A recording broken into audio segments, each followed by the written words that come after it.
Shalom, welcome to the Jewish View. My name is Rabbi Nachman Simon with the Chabad House of Delmar, together with my co-host Mark Ronich of Statewide News Service, jbiztechphilly.com, and as you can see here now, the columnist for the Jewish Press. I'm having fun doing all of that, and my column talks about how government relates to the Jewish community, or doesn't, as the case may be. But speaking of government, one of the people we have with us today is one of the most powerful people in the state Senate, Cathy Young, the senator from the western southern tier. Correct. Represents Livingston and Allegheny and Cattaraugus and Chautauqua counties. That's right. So I pronounced them all right, too. You did very well. I'm very impressed. Mark knows the whole geography, should be the head of the geography of New York State. And you do have some synagogues in your district. I do, as a matter of fact. And I have a very diverse district. It's everybody from Amish and Mennonites to the Seneca Nation of Indians to people who are of the Jewish faith. And so it's very diverse. And I think Jamestown has... Jamestown, yes. Yeah, and maybe in Olean. Fredonia has a Jewish population on the campus. Yes. Yeah. Olean has a Jewish population. Right. So it's great to be here. And my district is large because our population density is different than Manhattan's, for example. So I have 4,100 square miles in my district. You cover that every... all the time, right. And my district is furthest away from Albany, so... You're closer to Columbus, Ohio. That's correct. Than you are to Albany. Yes, Ripley, New York, which is the furthest point west in New York State, is closer to 9 other capitals than it is to Albany. Toronto, Canada, Dover, Delaware, Trenton, New Jersey, Annapolis, Maryland, Washington, D.C., Charleston, West Virginia, Harrisburg, Pennsylvania, Columbus, Ohio, and Lansing, Michigan. That's pretty good. Yes. Wow. Well, that's terrific. Well, maybe you got a choice of where you want. But you come here, which means that it's quality, not quantity in terms of... Well, you know, it's right, and you know, I usually put 60,000 or more miles on my car. And you drive it every week. Right. You drive from here every week. I can barely get out there once a year, but it's amazing. Now, Senator Schumer says he visits every county in the state. Does he visit every county? Does he visit your counties? Do you? He does. Not he that drops sends you by. An invitation, but Well, sometimes he does. We've worked together on many things. We just worked together on a big issue in Dunkirk. So, but he comes by. He swings by, and so it's great when he comes out because usually it means that there's something big happening or something big that needs to happen. And I like to work with people in a bipartisan way because that's really, whether you're in Washington or Albany, that's how you get things done. And so it's... Well, we also talk about how partisan everything is. I mean, the appearance, the media makes it seem like, I mean, it wouldn't have headlines if they didn't draw up this drama of everyone being for themselves. And, you know, but I'll tell you one instance is Carl Hastie, the Assembly Speaker. I did talk to him about the getting a bill passed. Now, you were a Republican in the Assembly when Shelley Silver was there, but there was a time when Carl just got appointed or elected by his conference to be Speaker, and he said that there has to be 76 of his 103 members in order to be sponsoring a bill, in order for it to be. And I said, why not the Republican sponsor, you know? And he says, well, you know, didn't you go to school? Didn't you understand? You know, we're a democratic institution. I said, yes, but there's a time for politicking and there's a time for governing. And you have to put the politics aside, don't you? And he just didn't seem to get it, or he didn't think I got it, which means that he's really partisan. I mean, I wrote in my column in the Jewish Press, when does 76 not become a majority of 150? When the Assembly does the math, what does the counting? Right. So, I mean, that, you know, obviously there are philosophical differences between, you know, Democrats, Republicans, maybe priorities are different. But when something's very important to the people of New York State, we should work together. So, for example, right now I'm working with Assemblyman Tatone, who is a Democrat, and we would like to get this step therapy bill passed that would help patients and give doctors the power to be able to prescribe the right drug for their patients. And oftentimes insurance companies turn down the drug just for cost savings when actually it's needed in order for the patient not only to get better, but maybe even survive. You know, I can even tell you from personal experience, from my sister is a doctor and oncologist, and I have many doctors, of course, Jewish doctors who come to our temple, and one of them, you say insurance companies, he says, don't talk to me about them. They get so upset because here, to their best ability, of course, they're trying to prescribe medicine to get the patient better. I mean, that's what a doctor's whole purpose is. Then the insurance company, sorry, you can't. So who are they to tell me what kind of medicine? I'm the doctor, and you get some insurance agent or whatever there are in the company telling me the medicine that I have to prescribe. So they're very frustrating. But of course, obviously the doctor knows better than an insurance company. Right, and exactly, Rabbi, and that's exactly the point. And so, and of course we have to have cost savings, but oftentimes what happens is if somebody keeps failing on a drug that is only covered by the insurance company, their condition worsens, and that means they have to go to the hospital. That means the cost of care actually increases and the patient isn't getting better. So we are very focused on this, bipartisan, Democrats and Republicans working together to try to get this passed. Now I'm going to say something snarky here. Oh, no. If you don't mind, I'm sorry. But so, Assemblyman Tatone put aside the fact that you voted against the same-sex marriage bill. We get together and work together, yeah. I'm just, he's an openly gay assemblyman, and right. I just wanted, right. I told you I prefaced it by saying, right. I did.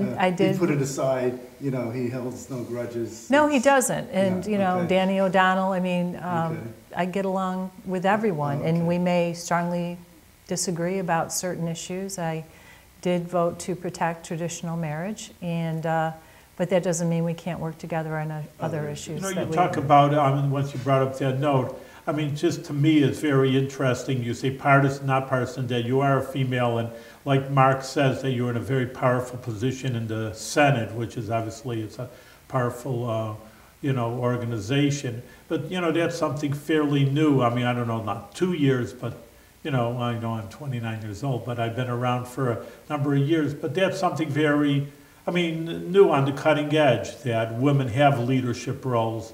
We still don't have a woman president, for example. Well, I am. Governor? Well, Senator Young is the chair of the Senate Finance Committee, which is the committee where all the money bills go through. Through the budget, So, and whoever controls the money controls the right. the and power. You are the first woman to be, right to in the be history chair. of the state. I'm Really? very humbled by that fact that I'm the first woman to hold this position ever in the history of the state. And actually in the organizational chart, it's the majority leader, the deputy, and then I am equal actually to the deputy majority leader as finance chair. So it is a top position in the Senate, and it's a very busy position. Yeah. And we work on the state budget. The governor came out with his budget proposal January 13th of this year. And once the governor does that, we get very busy in the legislature reviewing it, going through hearings. And actually, I presided over 95 hours of budget hearings this year. And Stay awake for all that. I learned a lot. I thought it was great, because... Well, this is your first year doing it, so the first year is always very exciting. When in 5 years or 6 years, I'll come back to you and ask you. But oftentimes, you only come into the budget hearings maybe, if, for example, I also serve on the health committee, so I always made sure I went to the health budget hearing. But even then, you don't have time to stay through the entire process but you know what, it's great. People talk about lack of transparency.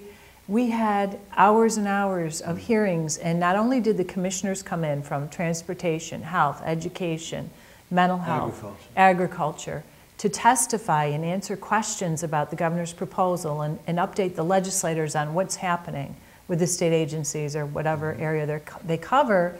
But not only that, but then we have citizens who come in. People who are impacted by the state budget who come in and want to give testimony about how this will affect them and their members.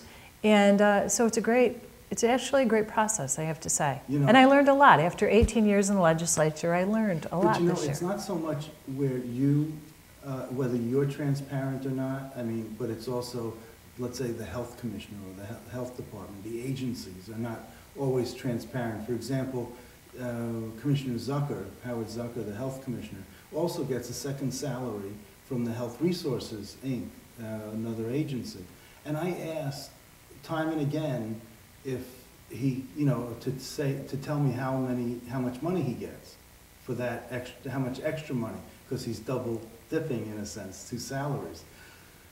And I couldn't get a straight answer. It's legal though. It's legal, no doubt about it. I just wanted people to know that he's just not getting his $100,000 salary for health commissioner, but I'm rounding, you know, but also an extra $50,000, $60,000 for HRI.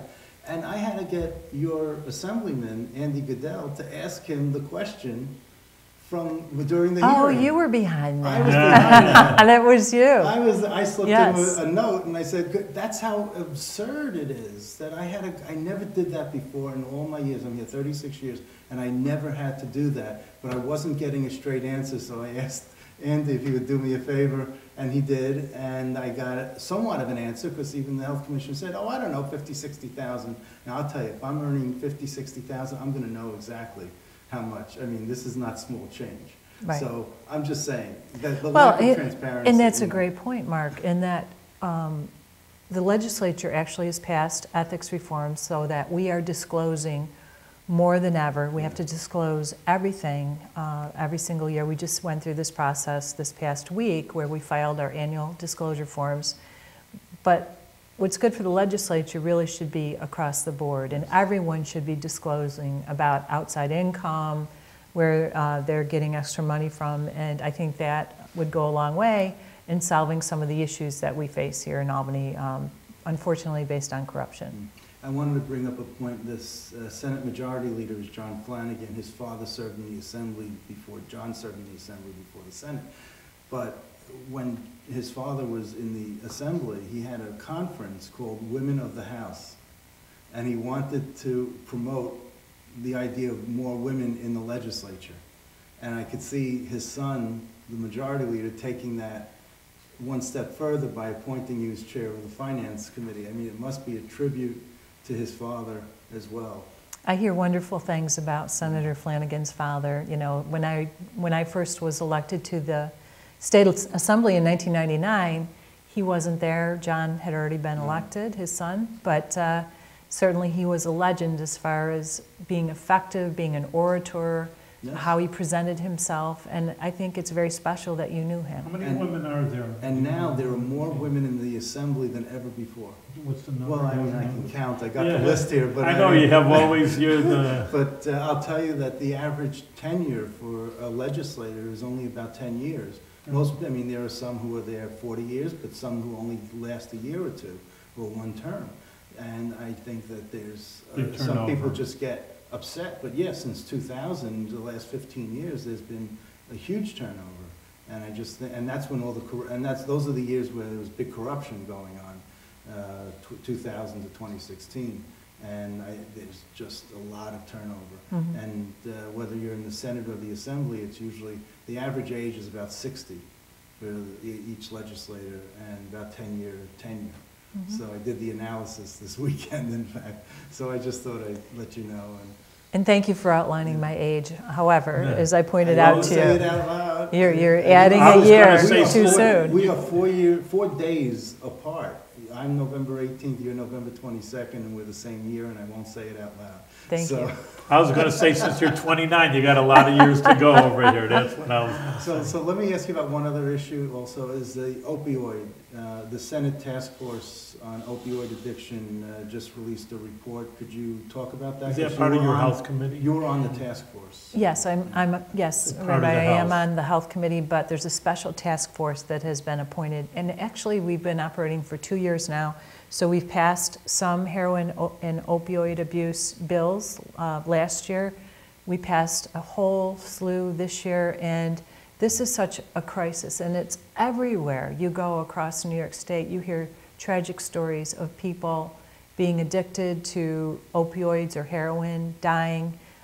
Just in Olean the other day, where I live, there was a person who went to the emergency room, got revived by Narcan, went back out, and 2 hours later was dead because that person overdosed on heroin. And one of the bills that we would like to see made into law would be that if you overdose and you are given Narcan, then you have to have a 72-hour mandatory commitment to a hospital or some other health facility so that you can, number one, we want you to be able to go into some kind of rehab treatment. And what often happens, and I was talking to a law enforcement person over the weekend, he said, well, the Narcan actually negates the impact of the heroin, so that if you go out and start to shoot up again, you have to take even more to get the high. And so it's a very dangerous time when people have Narcan, and then, and you know, I was at one of my schools, it breaks your heart, talking to the kids a couple of weeks ago, and they told me, well, yeah, somebody else just OD'd. Like it's becoming so matter of fact and mundane and normal to them. And that is very alarming. Scary. Very scary, yeah. very scary. And so often there was an overprescribing of pain medications by physicians, and people got addicted, and then they wanted to continue because we did the I-Stop legislation. Mark remembers we did that a few years ago, and we tightened that up because there was this black market on prescription drugs and overprescribing. And so by tackling that problem, there was a whole new door that was open, because all of a sudden people could not get the opioids that they were addicted to, and so they turned to heroin. But that's just one cause of the crisis. So what would be the, you know, I mean, I feel bad for also because people come to me for counseling also, but and it just breaks my heart, like you say, to have young people destroy their lives in this crazy Michigan way. But in any case, what would be the task force? What would be the recommendations besides, you said, Narcan? Stay in a hospital or rehab or whatever it is for 72 hours? You need a four-pronged approach. First is prevention, and that's education, but it's prevention. Second is treatment. The third is recovery, because treatment and recovery are very different. Sometimes you think they're the same things, but they're not, and it's a sequential progression of where a person needs to go if they are going to get better. And the fourth piece has to do with law enforcement and going after the drug dealers. And because from my perspective, they are akin to murderers, because they are killing people with their poison. And so we have to have tougher laws, more penalties to go after people who are dealing drugs. So those are the areas, and we have a whole package, multiple bills that we have passed to deal with those different issues. But I hear about this every day from my constituents. But I know it's not just a problem in my district. And you would think I'm in a rural area, a lot of farms, you know, small cities. Jamestown is 32,000 people, so it's not a huge place. And at the same time, we have the same issues that more urban areas have. And, you know, people, you know, it just shows that it goes across all socioeconomic levels in throughout the state. It does. Really. It's just really amazing, and it's sad. It's sad because, you know, every generation loses a lot of kids, a lot of youngsters through something else. And that's the way that goes. I wanted to let the audience know that you're not only chair of the finance, you're very busy. You're on the agriculture committee, you're on children and families, you're on environmental conservation committee, health committee, housing construction community development committee, transportation, the state Native American relations because of the Salamanca Indians, Southern Tier, heroin task force, which we talked about, and then task force on Lyme and tick-borne diseases. Yes. You are busier than a one-armed paper hanger. I am extraordinarily busy, but I love it. So thank you for coming on the show with all that and squeezing us in. This is great. It's a very hectic day, that's for sure. I wanted to ask you about the nursing shortage task force. I was on that years ago. Do we still have a nursing shortage in this state? We do, as a matter of fact. And Gunther is a nurse in the assembly. You know what's interesting is it's a shortage across the board for healthcare professionals, and in the more rural areas especially, we have a tremendous shortage. So it's nurses, it's physicians, it's dentists. One of the things that I started about a year or two ago is that there's a dental unit that goes around to the schools to treat the children. And we don't have enough dentists in rural areas. No, we don't. And it's a tremendous problem. And so the University of Buffalo Dental School send students down, supervised by dentists. They take this unit to the schools. The children go and get their teeth checked. They're educated about good dental habits. And it's great because the dental students are learning, the kids are getting treatment, and they told me the other day, in one of my very poor, and I have some very poor communities in my district, unfortunately. Yes, very mountainous, Appalachian in many ways. They found a 6-year-old boy, and all of his baby teeth had rotted down to the gums and no one knew. And he actually had a severe infection. So thank goodness for this program, because they were able to treat the infection. They took him to the emergency room right away, and nobody knew. But at the same time, they're getting these children that, you know, and dental care has such an important impact on your entire health and well-being as an individual. Sure. So those are the kinds of things that I like to tackle. And one thing, you know, I've heard that before there was a nursing shortage, and then of course I know a few nurses that say, well, I'm looking for a job. Looking for a job, there's a shortage. You could be able to pick up a job. Then there's like a catch-22. They says, well, we need experience before anybody's going to hire. Well, if you don't have enough, they should hire. But they also don't want to go out to Allegheny County and serve out in the rural areas. And I know that there's a program in New York State for doctors. Doctors across New York, right. In physician shortage areas for at least 3 years after graduation. Right. And then you don't have to pay back a certain percentage of your loan. Correct. And we've looked to expand that. That's actually fully subscribed now, and I sponsor legislation to expand doctors across New York, but also create dentists across New York. One of the other things that I've done, and this helps patients whether you're in an urban area or a rural area, but it's especially helpful in rural areas, telehealth and telemedicine. And you know, you've never heard a senior say, I can't wait to get into that nursing home. You haven't, right? Never?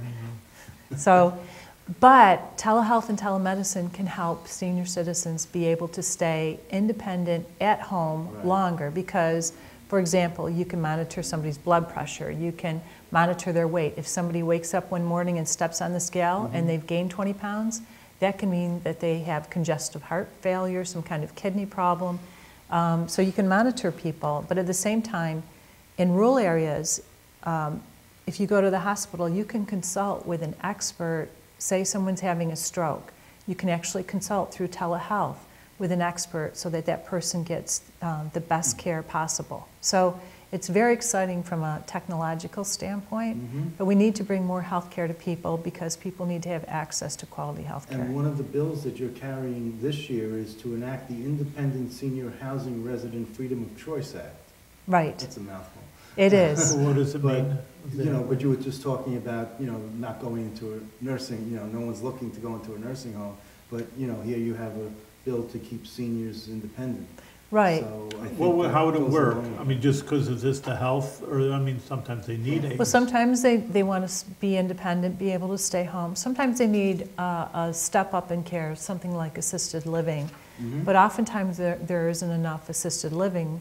So someone comes to the home and helps out, right? Right, Yeah. and yes, or you know, home care or assisted living are actual facilities, but they're just you can be there and somebody's on staff to help you if you need it, but it's not this constant care. And then, of course, the highest level of care is a nursing home, long-term care, which is very, very expensive, and oftentimes people are in a nursing home inappropriately. So not only does that impact their quality of life, but at the same time it impacts the taxpayers, it stresses the healthcare system, and we want people to have choices and options that actually are tailor-made to meet that person's needs. I got another bill that passed the Senate, and I'm sort of chuckling a little bit, even though it's not the funniest bill, but and you represent Southern Livingston County. Yes. How many towns? 8. 8 towns, okay, not so small. I mean, there can't be much more than that in the county. I mean, Well, how many towns are there? Actually, there are 17 towns. 17 towns, so you got about half of them. Yes. Okay. But you have a provision authorizing big game hunting with a rifle in the county of Livingston. Yes. Now, first of all, I thought rifles were over the counter. You could buy over the counter without a license. Right, you can buy, so you need to have legislation to allow rifle hunting for bear and deer. Now, rifle hunting is allowed in certain seasons across, the rural areas everywhere in New York State. But in order to bring it to have the larger game, you have to actually pass a law. So for Livingston County, we passed a law 2 years ago, and the Assembly requires that you have this temporary basis, a 2-year trial period, and then if it works out, then you can make it permanent. Mm-hmm. So that's the bill that I just passed to make rifle hunting for big game permanent in Livingston County. So who's carrying that in the Assembly? So that would be Nojay? Bill Nojay, yes, yes. I mean, so this may pass with as a Bill Nojay measure? Is this yes, a home because rule it's bill? right. It's Oh, a home rule. bill, It's a that's why. it's a Okay. local bill, and so I know you're chuckling, but Well, because the Assembly, we just had a member of the Republican conference in the Assembly on the show, and he was telling us how there are maybe 5 bills that have ever been passed by a Republican outside of home rule bills. So that's why when he might get it passed, it might... it's interesting. When I was in the Assembly, I was able to get quite a few bills passed. I used to do some housing bills, some of the Sunny May bills, but because, again, I worked together with people. Right. So the chair of the Housing Committee would add me as a sponsor. I fought for a law called Penny's Law years ago that increased penalties for juveniles who commit second-degree murder. So you're the one with the 5 bills that got passed. I don't know. Maybe that. Okay, so let me ask you about traumatic brain injuries sustained after age 21 in rural areas. What was service? You wanted to provide more services for people who... Right. What happens now is that if you are classified as developmentally disabled, if you develop your disability at age 21 or younger. So oftentimes people develop a traumatic brain injury after they're 21, maybe at age 22. They fall off a tractor, or they're in a car accident, or whatever happens, they sustain a traumatic brain injury. They can't receive all the services that they need because they're not classified legally as developmentally disabled, and that's wrong. And especially in rural areas, there's a real shortage of services just because we're rural. And so this would change it so that people who sustain a head injury would be able to get services, whether it's medical services, whether it's day programming, whether it's some kind of therapy, whatever they would need. Have you noticed overall that there's that there are fewer bills being passed in the Senate and the Assembly by 2 House, that go to the governor? Have you noticed there? I haven't noticed that. You No. think that there has been? Yeah, there's some sort of, I got to do that analysis also. But, We should look at that. I just think there are fewer bills. I've heard that, that's going, okay. So let Is me. that a bad thing? Some people I would don't say it's a know. good thing I- over I here. I know. I'm not, Be it's careful just what you objective. ask It's for. just Yeah. objective, So what would you like people to know about you that they might not know about? Well, I guess what they might not know is that I'm the second oldest of 6 children. I grew up in a dairy farm. From the time I could walk, I was out working with my father and my grandfather. My grandfather was my best friend when I was growing up, and not only did he and I work together at the barn and with the cows and everything, but we also he taught me how to make a willow whistle, for example. So all kind, used to do fun things too. And when I was 13 years old, an arsonist burned down our barn, and it was a very frightening thing, but my dad lost everything. So when I was 14, I went out and started to work at a restaurant to help my family, and so I've worked ever since. And those were life lessons that were invaluable to me, because you learn the value of hard work. You learn Good how work to ethic.